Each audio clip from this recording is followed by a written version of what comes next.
그래서 주를 아브라함의 하나님이요 이삭의 하나님이요 야곱의 하나님이시라 칭하였나니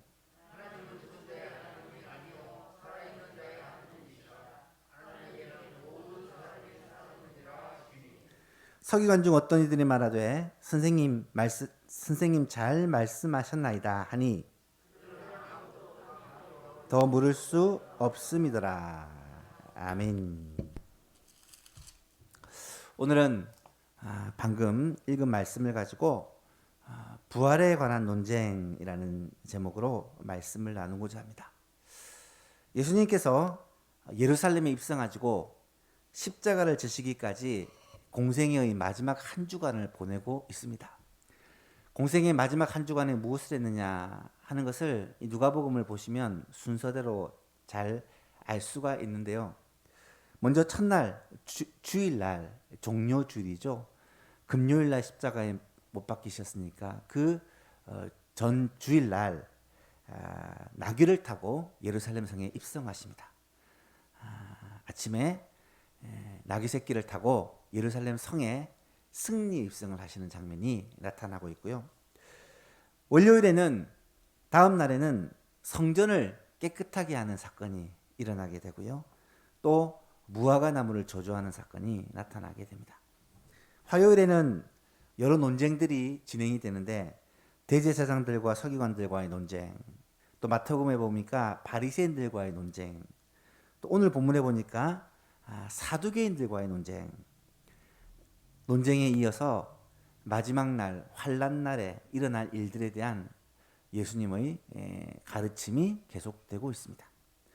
수요일에는 침묵의 날, 특별한 사역을 한 기록이 나타나지 않지만 아마도 이날 가룟 유다가 예수님을 배반하고 이 대제사장들과 제사장들에게 이 예수님을 팔았을 것이다 라고 추측할 수 있습니다. 목요일 날은 예배일입니다. 안식일이 유월절이 시작하기 전날 6월절을 지킬 준비를 하게 되어지죠. 그래서 6월절 식사를 준비를 하고 마가 요한의 다락방을 빌려서 그곳에서 제자들과 함께 6월절을 지키려고 합니다. 유대인의 하루는 저녁부터 저녁까지입니다. 그래서 금요일 저녁부터 토요일 저녁까지가 이 유대인들에게 있어서는 6월절 전날로 6월절 식사를 하는 날입니다.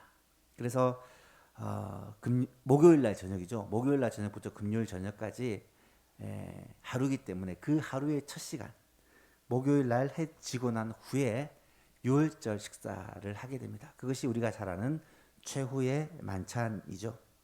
그리고 나서 식사를 마치시고 예수님께서 제자들과 함께 기도하러 감람산 겟세마네 동산으로 올라가셔서 밤을 새워 기도하시고 그리고 새벽에 군인들에게 붙잡히셔서 밤새도록 그렇게 고난을 받으신 후에 아침에 오전 9시에 십자가에 못 박히셔서 금요일 십자가에 6시간 동안 못 박히신 후에 오후 3시에 숨이 거두시고 토요일이 되면 금요일 저녁 6시가 되면 안식일이 시작되기 때문에 서둘러서 예수님의 시신을 장사를 합니다. 그래서 금요일이 마무리되어지고 토요일에는 다른 일이 없고 무덤에서 하루를 보낸 후에 주일 아침 안식 후 첫날 새벽에 예수님께서 부활을 하게 되죠. 이런 일주일을 예수님께서 보내는 장면이 사복음서에 기록되어 있는데 그 중에서도 누가복음을 보시면 시간적 순서에 따라 이렇게 기록이 되어 있음을 알 수가 있습니다. 그 중에서 누가복음 20장과 21장은 화요일에 있었던 내용들을 소개하고 있는데요. 예수님께서 월요일에 성전 청결 사건을 행하셨다라는 것을 말씀드렸죠. 성전에 장사하는 사람들, 돈 바꾸는 사람들, 온갖 짐승들을 파는 사람들이 있어서 예수님께서 분이 여기시고 장사하는 사람들의 그 돈통을 엎으시고 그리고 채찍을 만들어 짐승들을 내쫓으시는 그런 성전을 깨끗하게 하시는 그런 일을 하십니다. 내 집은 기도하는 집인데 너희가 강도의 소굴을 만든도다. 그렇게 노하시면서 그 성전에서 장사하는 사람들을 내쫓으시죠. 그리고 그 다음 날 화요일이 되었을 때 예수님은 아무런 일이 없었던 것처럼 하시던 대로 성전에서 백성들에게 말씀을 가르치고 계셨습니다. 이때 대제사장들과 서기관들은 자기들이 스스로 성전의 주인이라고 생각했던 사람들이에요. 그들이 예수님께 찾아와서 예수님께 묻습니다. 묻기보다는 사실은 따지는 거죠. 아니, 당신이 무슨 권위로 이런 일을 행합니까? 무슨 권위로 이런 일을 행한다는 말은 성전 청결 사건을 말하는 것이고 또 성전에서 백성들을 가르치는 것을 말하는 거예요. 당신이 지금 어떤 사람이기에 무슨 권위를 가지고 이런 일을 행합니까? 라고 따지니까 예수님께서 나도 너에게 한 게 묻겠다 라고 하시며 오히려 질문을 하십니다. 요한의 세례가 하늘에서부터냐 아니면 땅으로부터냐? 그들은 그 질문에 대답을 못하죠. 하늘로부터라고 하면 왜 그를 믿지 않았느냐 할 것이고 땅으로부터라고 하면 모든 백성들이 그를 선지자로 여기기 때문에 말을 못하는 거예요. 말하지 못하겠노라 하니까 나도 너희에게 무슨 권위로 이런 일을 행하는지 이야기하지 않겠다. 그 말씀하시고는 한 가지 비유를 사람들에게 베푸시는데 그 비유가 사실은 예수님께서 무슨 권위로 이런 일을 행하는지에 대한 답이죠. 어떤 비유였습니까? 포도원 농부의 비유, 악한 농부의 비유라고 불리는 그런 비유죠. 한 사람이 포도원을 짓고 그 포도원을 농부들에게 맡기고 먼 나라로 떠납니다. 농부들은 그 포도원에서 농사를 내서 포도나무 열매를 맺게 되죠. 주인이 종을 보내어 소출의 얼마를 받고자 했으나 그 농부들이 이 주인이 보낸 종을 때리고 그냥 거저 돌려보낸 거예요. 1명, 2명, 3명을 보냈는데 이 농부들이 똑같이 그들을 학대하고 거저 돌려보냈습니다. 마지막에 주인은 내 아들을 보내면 그래도 존중할 것이다 라고 아들을 보냈는데 이 농부들은 이 아들만 죽이면 이 포도원이 우리 것이 되지 않겠느냐, 상속자니까. 그리고 아들을 죽여버립니다.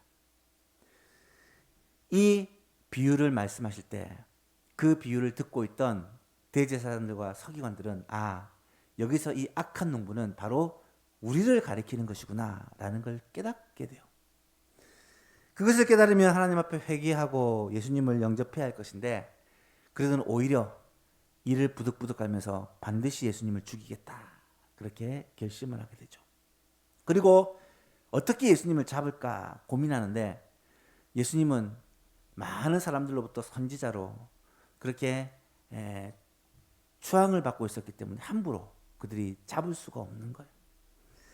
그래서 예수님을 함정에 빠뜨리려고 계략을 세웁니다. 그중 첫 번째가 우리 지난주에 살펴봤던 가이사의 것과 하나님의 것을 구별하는, 가이사에게 세금을 바치는 것이 옳습니까 옳지 않습니까? 라는 질문을 하죠.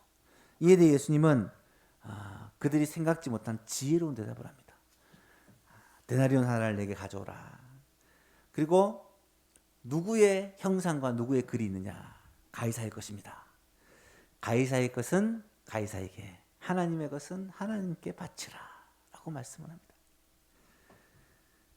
이 말은 세금을 내라 그런 의미가 아니라 사실은 모든 것이 하나님의 것이지 않느냐.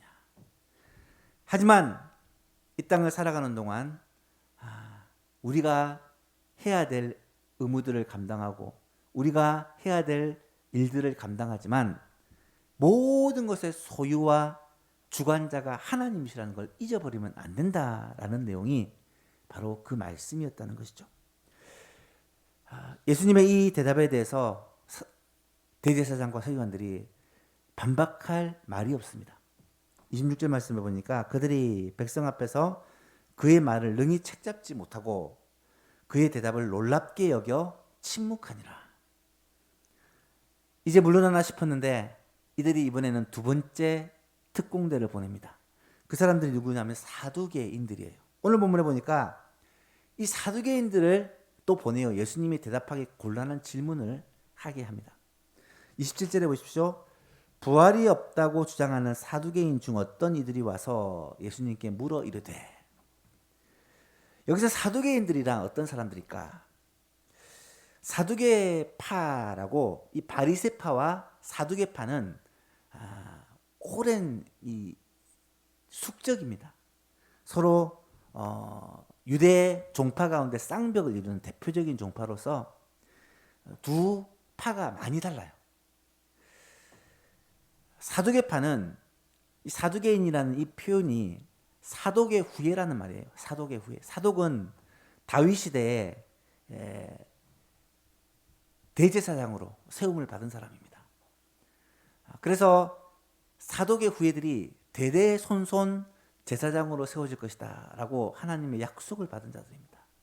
그래서 이 사두개인들은 자신이 사독의 후예들이다, 하나님으로부터 약속을 받은 그런 영원한 제사장이다 라고 주장하면서 성전을 마치 자기 것인 것처럼 이 제사장의 직분이 자신의 유일한 특권인 것처럼 그렇게 주장하고 생각했던 사람들입니다. 그런데 이 사람들은 굉장히 독특합니다. 성경과 유대 문헌에 나타난 이 사두개인들의 특징들을 잘 보시면, 첫 번째는 이들은 부활도 없고 영도 없고 천사도 없다고 주장을 해요.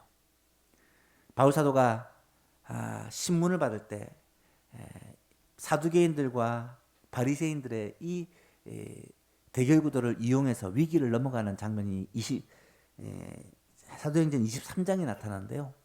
이 사두개인들은 부활도 없고 영도 없고 천사도 없다고 주장하는 사람들입니다. 바리새인들은 다 있다고 그렇게 주장하는 사람들이고요. 또 사두개인들은 주로 대제사장과 제사장들로 이루어져 있습니다. 말씀드렸죠. 사독의 후예는 제사장 가문입니다.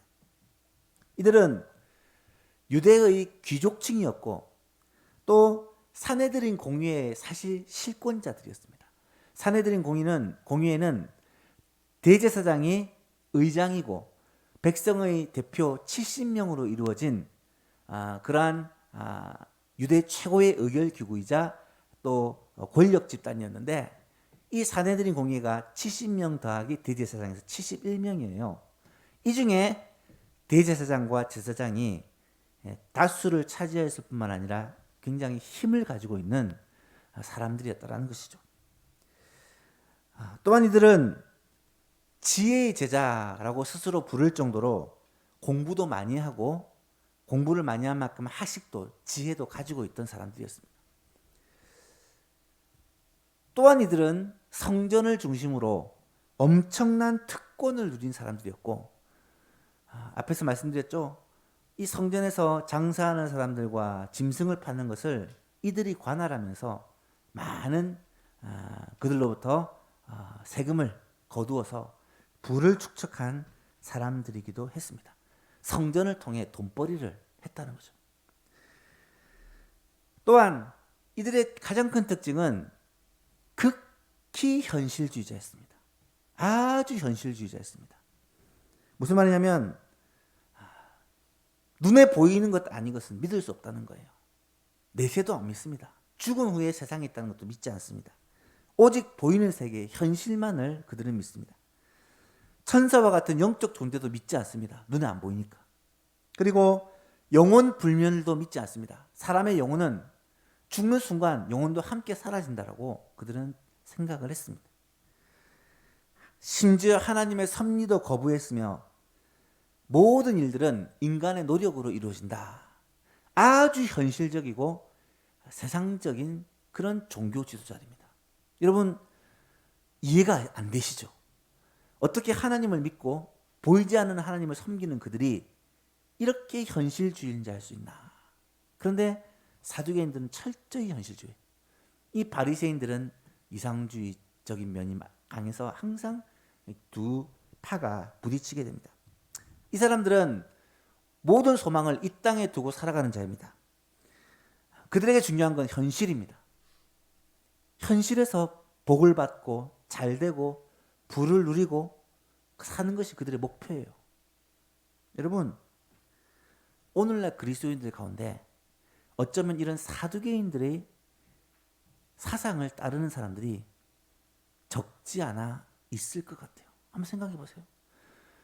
영원한 하나님의 나라를 우리의 소망으로 삼고 천국을 바라보고 이 땅 가운데 희생하고 손해보고 고생하더라도 하나님의 나라를 바라보고 살아가는 사람들이 성도들인데, 그렇지 않고요, 이 땅 가운데서 모든 것을 다 누리려고 하고, 이 땅 가운데서 절대로 손해보지 않으려고 하고, 이 땅 가운데서 잘되고 복받고 모든 것을 누리려고 하는 종교의, 기독교의 이 이름을 빌려 세상에서 사업을 하는 그런 종교인이 왜 없겠습니까? 그런 사람들이 바로 사두개인들의 모습이다라고 생각하시면 거의 틀림이 없습니다. 이들은 로마 정권과 결탁을 해서 이 유대 사회의 실권을 장악합니다. 많은 돈을 그들에게 바치고 권력을 받아 종독의 다스림이 있었지만 이 성전을 중심으로 한 사두개파, 이 실권자들은 건드리지 않는 암묵적으로 그런 거래관계가 형성이 되었습니다. 이들은 물질에 대한 탐욕을 가지고 엄청난 부를 누리고 권력을 누리고 성전을 장사하는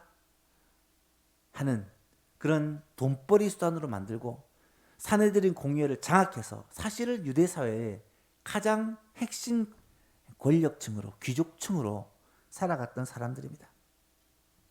이런 사두개인들이 예수님을 찾아와서 질문을 하는데 그 질문의 요지가 뭐냐? 부활이라는 것은 말도 안 되는 소리입니다. 부활이라는 건 없습니다. 그런데 당신이 부활이 있다고 하니까 이것이 얼마나 엉터리인지를 내가 한번 이 질문으로 증명을 해보겠다. 그런 거예요. 28절에 보십시오. 물어 이르되 선생님이여, 모세가 우리에게 써주기를 만일 어떤 사람이 형이 아내를 두고 자식이 없이 죽으면 그 동생이 그 아내를 취하여 형을 위하여 상속자를 세울지니라 하였나이다. 지금 이 부활에 대해 반박하기 위해 이 사두개인들이 생각해낸 하나의 케이스입니다. 신명기 22장 보면 계대 결혼법이라고 하는, 여러분 들어보셨죠? 이런 율법이 있습니다.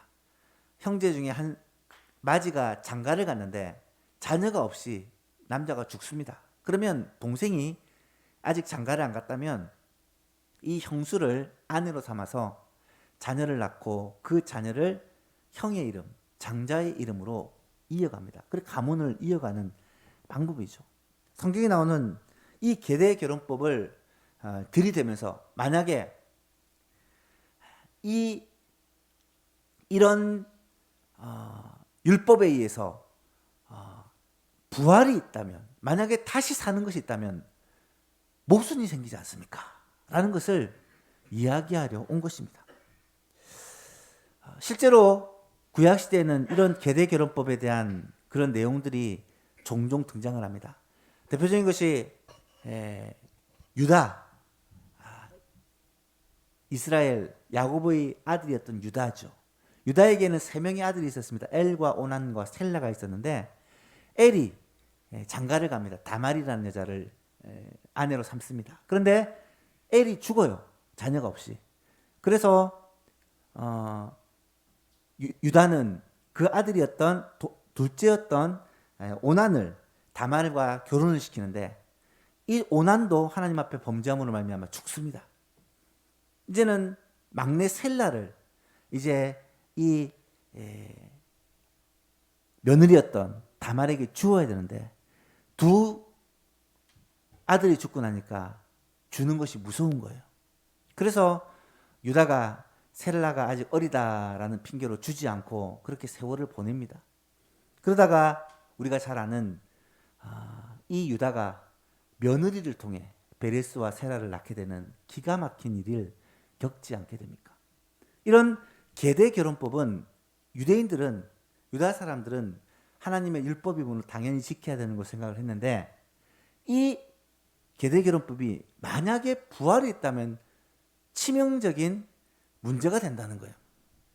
어떤 예를 들자면 도저히 일어날 수 없는 아주 특별한 경우를 만들어 가지고 예수님에게 지금 따지는 겁니다. 29절 이하를 보십시오. 칠형제가 있었는데 마지가 아내를 취하였다가 자식이 없이 죽습니다. 그러면 이 계대결혼법에 의해서 둘째가 이 형수에게 장가를 가야 돼요. 또 둘째도 죽습니다. 셋째가 장가를 가는데 또 죽습니다. 차례차례 7형제가 다 죽어요. 그리고 나중에 이 아내도 죽었습니다. 그럴 경우 만약에 다시 살아나는 부활이 있다면 7형제 중에 누가 이 사람의 아내가 남편이 될 수 있겠습니까?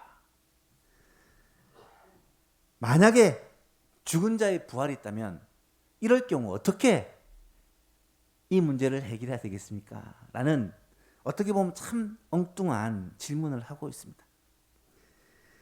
여러분, 사두개인들이 오해한 것은요, 무엇이었습니까? 간단합니다. 사두개인들은 부활 후의 세상이 지금의 세상과 똑같을 것이라 생각을 한 거예요. 그들은 부활의 세상, 하나님의 나라에서 우리가 다시 살게 되는 이 부활이 지금 이 몸으로 지금처럼 살게 될 것으로 현실의 연장선으로 생각을 한 겁니다. 그래서 다시 다 살아났을 때 이 아내의 부인, 남편이 누구냐 도대체 7명 중에 이렇게 예수님에게 따져 물은 것이죠. 이것은 무엇과 같냐면 만약에 부활해가지고 인류가 다시 살아난다면 생겨날 여러 가지 문제점들이 있을 수가 있다는 거예요. 지금 우리가 살고 있는 세상에서 사람들이 다 죽잖아요. 나중에 다시 다 살아나게 되면 인구 문제는 어떻게 할 것이며 환경 문제는 어떻게 할 것이며 관계는 서로 어떻게 될 것이며 그런 고민을 하고 있다는 것입니다. 부활하게 되면 다시 살게 되면 어떻게 됩니까? 우리의 할아버지, 증조 할아버지도 다 살게 될 것이고 그러면 모든 관계와 모든 우리의 삶은 도대체 어떻게 되냐는 거예요. 이해가 안 되죠. 이해할 수도 없죠. 이런 현실적으로 부활을 바라보니까 이런 모순이 생기는 거예요. 그래서 예수님께 질문을 했습니다. 이에 대해 예수님의 대답이 무엇입니까? 34절에 예수께서 이르시되 이 세상의 자녀들은 장가도 가고 시집도 가되 저 세상 및 죽은 자 가운데서 부활함을 얻기 합당히 여김을 받은 자들은 장가가고 시집가는 일이 없으며 이 말은 부활의 때 하나님의 나라를 말씀하는 거예요. 그곳에서는 장가가고 시집가는 것이 없다는 것입니다. 그들은 다시 죽을 수도 없나니 이는 천사와 같고 부활의 자녀로서 하나님의 자녀이기 때문이다 라고 설명을 합니다. 예수님의 설명을 한마디로 얘기하면 뭐냐면 부활 후의 세상은 지금 이 세상과 다르다는 거예요. 지금 이 세상의 연장선이 아니라 완전히 다른 세상이라는 것입니다. 이 세상은 눈과 이 세상의 그런 가치관과 생각으로는 저 세상 하나님의 나라에 있을 일들을 알 수도 없고 상상할 수도 없고 판단할 수도 없다는 것입니다. 천국에는 부활에 참여한 하나님의 백성들이 장가가고 시집가고 서로 부부관계, 형제관계 이런 것이 없다는 것입니다. 우리도요 흔히 부활에 대해서 착각하는 것은 부활은 죽을 때의 모습으로 다시 사는 것으로 착각하시는 분들이 많아요. 여러분 그렇다면 생각해 보십시오. 나이가 많이 들어 돌아가신 분들은 부활할 때 나이 많은 모습으로 부활할까요? 그러면 청년의 모습대로 부활한다고 합시다. 그러면 어린 아이 때 죽은 사람은 어떤 모습으로 부활할까요? 우리는 이 세상의 방식으로 부활의 세계를 자꾸 생각하니까 궁금한 것도 많고 이해 안 되는 것도 많고 설명이 안 되는 것도 많다는 것입니다. 성경에서 부활은요 이 세상의 연장선이 아니에요.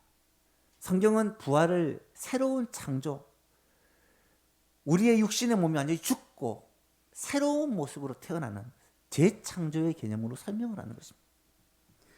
부활장인 고린도전서 15장을 보시면 이 부활에 대해서 참 많은 것을 얘기하는데 지금 다 얘기할 수는 없지만 크게 두 가지 질문에 대한 답을 주는 것이 부활장이에요. 첫 번째 질문은 과연 부활이 있을 수 있느냐? 이것에 대한 설명을 바울이 쫙 하고 있고요. 두 번째 질문은 만약에 부활이 있다면 어떤 몸으로 부활하느냐? 이거에 대한 대답을 하고 있습니다. 그 두 번째 질문에 대한 대답을 간단하게 보시면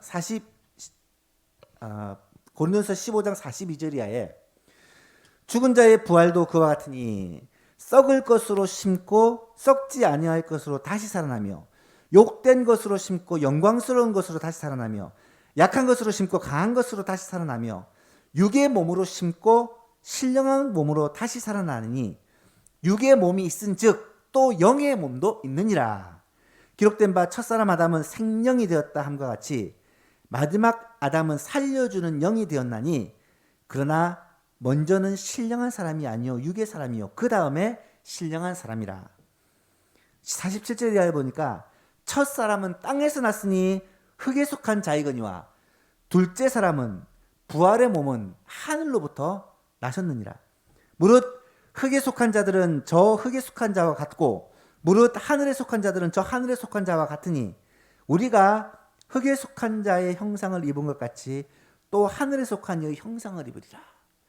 흙에 속한 사람의 대표를 아담으로 하늘에 속한 자의 대표를 예수님으로 설명하면서 우리가 몸을 가진 것은 아담의 후예로 태어났기 때문에 이렇게 된 것이라면 우리가 신령한 몸, 새로운 몸을 받게 되는 것은 예수님, 둘째 아담이요 우리에게 영을 주시는 신령하신 예수님으로부터 받은 새 몸을 입게 된다라는 거예요. 여러분, 예수님이 부활하신 후에 어떤 몸을 가지셨습니까? 예수님은 부활하시기 전에는 우리와 똑같은 육신의 몸을 가지고 계셨는데 부활하신 후에는 전혀 다른 새로운 몸을 가지십니다. 그래서 제자들 중에는 예수님을 알아보지 못한 사람도 많았고요. 뿐만 아니라 예수님은 시공간을 초월하시기도 하셨고 오늘 갈릴리에 있다가 내일 예루살렘으로 가시기도 하셨고 물 위를 걸어서 가시기도 하셨고 또 문을 잠궈놨는데 그냥 집 안에 들어가기도 하셨고 부활의 몸은요 우리가 상상할 수 있는 몸이 아니고 우리가 이해할 수 있는 그런 몸이 아니라는 말이에요. 오늘 본문의 평행 본문인 마태복음 22장을 보시면 예수님께서는 이렇게 묻는 사두개인들을 향해 대답하시기를 예수께서 대답하여 이르시되 너희가 성경도 하나님의 능력도 알지 못하는 거로 오해하였도다. 부활 때에는 장가도 아니가고 시집도 아니가고 하늘에 있는 천사들과 같으니라 라고 대답을 하십니다. 무슨 말이냐? 너희들이 지금 이런 질문을 하는 것은 부활에 대해서 모르기 때문이다. 성경에 대해서 알지 못하기 때문이다. 여러분, 그 사람들이 누굽니까? 평생 성경을 붙잡고 살아가는 사두개인들이에요. 제사장들입니다. 똑똑한 사람들이에요. 그럼에도 불구하고 영의 세계에 대해서 신령한 세계에 대해서 알지 못한다는 거예요. 육신의 세계에 눈으로 보이는 세계에 자신의 머리로 이해되는 세계에 묶여있는 사람들이었기 때문에 하나님의 그 신령한 세계, 영원한 세계를 알 수도 없고 그것을 이해할 수도 없었다는 것이죠. 사랑하는 여러분, 그렇습니다. 부활은요 신비한 것입니다. 부활은 우리가 충분히 이해할 수 있는 단순한 것이 아니에요. 예수님은 그들에게 부활에 대해서 설명하기 위해서 이번에는 37절 38절에서 모세오경, 하나님께서 모세를 부르시는 장면을 가지고 이 부활에 대해 설명을 하십니다. 37절 38절을 보십시오. 죽은 자가 살아난다는 것은 모세는 지금 그들이 자신의 최고로 존경하고 이것을 위해 살아가는 그러한 존재죠. 모세로부터 율법을 받았고 그것을 그들의 삶의 모든 것으로 삼고 살아가는 자들이에요. 모세는 그들에게 토라, 모세오경을 주었던 사람입니다. 죽은 자가 살아났다는 것은 모세도 가시나무 떨기에 관한 글에서 모세를 하나님이 부르실 때 가시나무 떨기 사이에서 부르시잖아요. 하나님은 자기 자신을 소개하면서 나는 스스로 있는 자라 라고 소개하면서 나는 아브라함의 하나님이요 이삭의 하나님이요 야곱의 하나님이다 라고 자신을 소개합니다. 이때 사용되는 단어를 보시면요, 히브리어로 현재형을 사용하고 있어요. 나는 아브라함의 하나님이었고, 이때는 아브라함이 죽은 지 500년이 지난 시기예요. 그런데 아브라함의 하나님이었고 이삭의 하나님이었고 야곱의 하나님이었다, 과거형을 쓰는 것이 아니라 나는 지금 아브라함의 하나님이고 나는 지금 이삭의 하나님이고 나는 지금 야곱의 하나님이다 라고 현재형을 사용하고 있어요.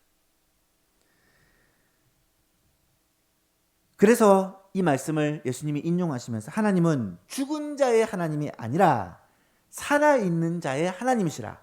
하나님께게는 모든 사람이 살았느니라 하시니, 예수님은 그들이 믿고 잘 알고 있는 토라, 모세오경, 출애굽기 말씀을 인용하면서 예수님이, 하나님은 살아있는 자의 하나님이시다. 하나님께서 모세를 부르실 때 자기를 스스로 있는 자다라고 소개하면서 아브라함의 하나님, 이삭의 하나님, 야곱의 하나님, 조상들의 하나님으로 소개한 것은 그 조상들이 500년 전에 이미 죽어서 없어진 그런 존재가 아니라 그들도 지금 살아서 하나님이 그들의 하나님이시고 또한 이스라엘 민족의 하나님이시란 것을 모세로 하여금 알게 깨닫게 하신 거예요. 여러분, 어떻게 아브라함과 이삭과 야곱이 살아있을 수 있습니까? 육신의 몸은 죽었어요. 그들의 무덤도 있습니다. 장사 지냈습니다. 하지만 영의 몸으로, 부활의 몸으로 살아서 그들이 하나님은 바로 그들의 하나님이 되신다는 사실을 말씀하고 있는 거예요. 하나님은 지금도 살아계셔서 아브라함과 함께 계시고 또 이삭과 함께 계시고 야곱과 함께 계시고 야곱의 후손들인 이 이스라엘과도 함께 하신다는 사실을 하나님께서 모세에게 말씀해 주셨다는 사실입니다.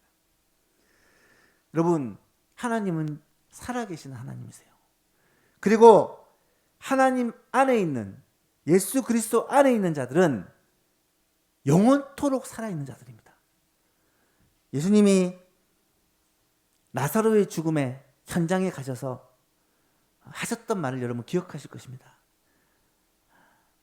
동생 마르다가 너무나 서럽게 울고 있으니까 예수님이 이 마르다를 향해서 이렇게 말씀하시잖아요. 예수께서 이르시되 나는 부활이요 생명이니, 나는 부활이요 생명이니 나를 믿는 자는 죽어도 살겠고 무릇 살아서 나를 믿는 자는 영원히 죽지 아니하리라. 이것을 내가 믿느냐? 사랑하는 성도 여러분, 부활이라는 것에 대해서 여러분은 어떻게 생각하십니까? 지금 우리가 살고 있는데 죽었다가 다시 살게 된다, 이 정도로 생각하십니까? 지금 우리가 살고 있는 이 세계와 비슷한 연장선이라고 생각하십니까? 저는 부활이 너무너무 기대가 돼요. 왜냐하면 지금까지 그리스도 안에서 죽은 모든 자들이 부활의 세계에서는 다 함께 만나게 될 것이기 때문입니다. 죽음이라는 것은 이 세상을 떠나는 것이지만 이 세상과 또 다른 세상에서 사는 거예요. 어떻게 보면 살아가는 삶의 현장이 바뀔 뿐 우리는 사라지지 않고 영원히 사는 자들이에요. 예수 그리스도를 믿는 자들은, 예수 그리스도를 나의 주, 나의 하나님으로 영접하는 자들은 살아가는 이 환경, 상황이 다를 뿐 영원토록 사는 거예요. 하나님의 나라에 가면 모두 만나게 되는 거예요. 그리스도 안에 있는 모든 자들을 만날 수 있게 되는 거예요. 하나님은 우리를 영원한 존재로 창조하셨어요. 그런데 인간이 범죄함으로 말미암아 죽음이 우리에게 이르게 됐습니다. 그런데 예수 그리스도의 구속 사건은 이 죄의 결과로 맞는 죽음을 이기고 승리하게 하셨고 다시금 우리가 영원히 사는 영생을 회복시켜 주신 거예요. 사랑하는 예수만 교신 여러분, 사람이 범죄하지 않았더라면 아마 이 세상에서 영원히 살 수 있을 거예요. 하지만 죄로 인해 타락한 이 세상에서 우리는 결코 영원히 살 수 없습니다. 저는 그런 생각을 해요. 만약에 이 세상에서 나보고 영원히 살라고 한다면 그럼 그것은 천국이 아니라 지옥이잖아요. 생각해 보세요. 이 세상에서 육신의 몸을 입고 영원히 산다고 생각해 보세요. 끔찍하지 않습니까? 우리는 하나님의 나라에서 신령한 몸을 입고 그 몸은 지금 내가 입은 이 몸과는 다를 거예요. 나이가 어떨지 누구와 어떤 관계인지는 아마 잘 알 수 없을 거예요. 하지만 우리가 이해할 수 없고 다 헤아릴 수는 없지만 완벽한 몸, 완벽한 그런 상태로 하나님과 함께 영원토록 행복하게 살아가는 것이 하나님의 나라요. 바로 예수님이 말씀하신 저 세상이라는 거예요. 이러한 소망이 우리에게 없으면 여러분 어떻게 예수님 믿고 이 땅을 살아갈 수가 있습니까? 이 천국에 대한 소망, 이 하나님의 나라에 대한 소망, 이 부활의 소망이 없으면요, 어쩌면 우리는 믿지 않는 사람보다 더 불행한 자인지도 몰라요. 만약에 부활을 정말로 믿는다면, 부활이 우리에게 확실하게 사실로 받아들여진다면 우리는 과연 어떻게 살 것인가? 몇 가지만 생각해보고 기도하려고 합니다. 첫 번째는 이 땅에서 모든 것을 전부 다 누리려고 하지 않을 거예요. 이 땅에서 모든 것을 다 누리려 하지 않을 거예요. 이 땅이 전부가 아니라 잠깐 지나가면 영원한 세계가 우리에 있기 때문입니다. 두 번째는 이 세상에서 조금 불편한 것이 있어도 얼마든지 참을 수 있어요. 몸이 조금 약합니까? 환경이 좀 어렵습니까? 집안이 좀 가난합니까? 내게 능력이 좀 부족합니까? 여러분 불편하죠? 힘들죠? 하지만 이 땅에서 잠시 살아가는 동안 이 불편을 감내할 수 있어요. 왜요? 우리에게는 영원한 세계가 있기 때문에. 영원한 세계에서는요, 내 생긴 모습도, 내 능력도, 또 내가 가진 소유도, 나의 어떤 지식과 지혜도 지금과 같지 않다는 거예요. 전혀 다르다는 거예요. 세 번째는 좀 억울한 일이 있어도 인내할 수 있습니다. 여러분, 억울한 일 얼마나 많습니까? 세상을 살아가다 보면 답답한 일이 얼마나 많습니까? 사람들이 나를 몰라주는 경우가 너무 많습니다. 하지만 그것을 다 밝히지 않아도 돼요. 왜요? 그날이 되면 모든 숨겨진 것이 다 드러나게 될 것이기 때문이죠. 또 네 번째로 영원한 나라의 상급을 쌓기 위해 이 땅에서 수고를 아끼지 않을 것입니다. 우리 주님이 말씀하시잖아요. 이 땅에다가 저축하려고 애를 쓰지 말아라. 이 땅은 도둑도 많고 녹도 쓸고 사라진다. 하늘 창고에 하나님의 나라에 우리의 보물을 진짜 중요한 것을 쌓아두라. 그곳은 좀도 도둑도 해하지 못하고 영원한 하나님의 상급으로 우리가 누리며 살 수 있다는 거예요. 여러분, 하나님의 나라에 영원한 가치에 얼마나 투자를 하고 살아가고 계십니까? 마지막으로 만일 부활에 참여하지 못하는 사람이 우리 주위에 있다면 안타까운 마음으로 최선을 다해 그들에게 복음을 전할 것입니다. 부활의 세계가 확실히 있다. 그리고 심판의 지옥이 확실히 있다는 것을 믿는다면 사랑하는 사람이 그 지옥을 향해 가고 있는데 가만히 있겠어요?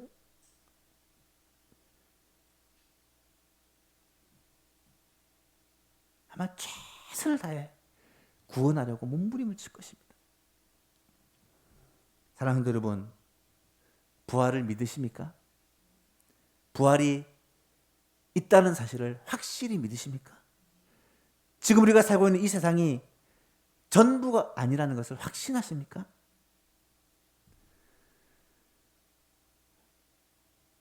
어제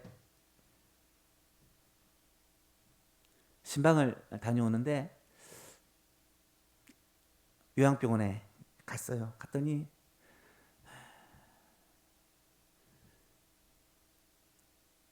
한 분이 계신데 그분이 기도를 받고 싶다 해서 같이 만나서 얘기해서 기도를 하는데 사연을 들어보니까 너무 안타까워요. 자신은 이미 사형 선고를 받았어요. 이제 언제 죽을지 알 수 없는 그런 상황입니다. 그런데 남편이, 딸이 둘이 있고 남편이 있는데 남편이 갑자기 먼저 죽은 거예요. 건강한 남편이 갑자기 심장이 마비로 죽어버린 거예요.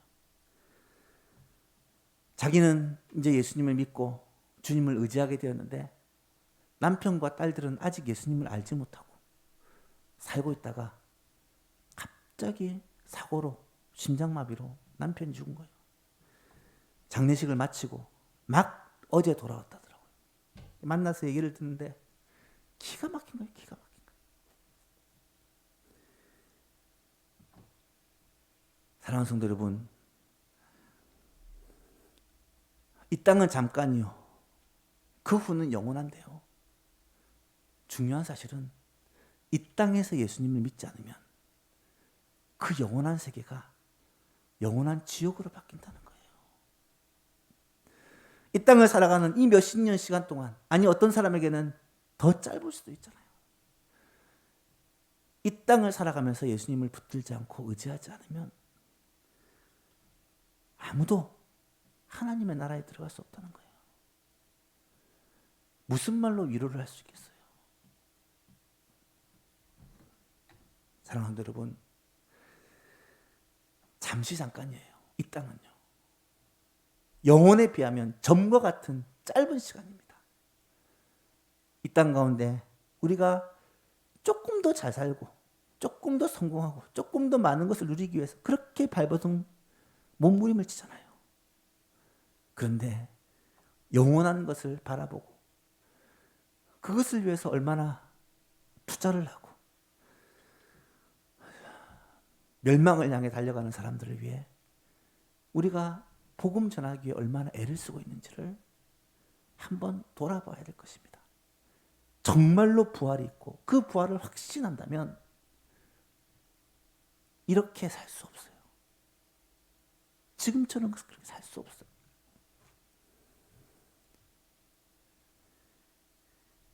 마지막으로 부활장의 결론이죠. 고린도서 15장 58절 말씀 읽고 같이 한번 기도했으면 좋겠습니다. 같이 읽겠습니다. 시작. 그러므로 내 사랑하는 형제들아, 견실하며 흔들리지 말고 항상 주의 일에 더욱 힘쓰는 자들이 되라.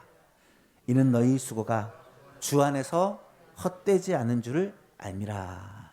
아멘. 아까 우리 불렀던 찬송입니다. 살아계신 주, 이 찬송하고 함께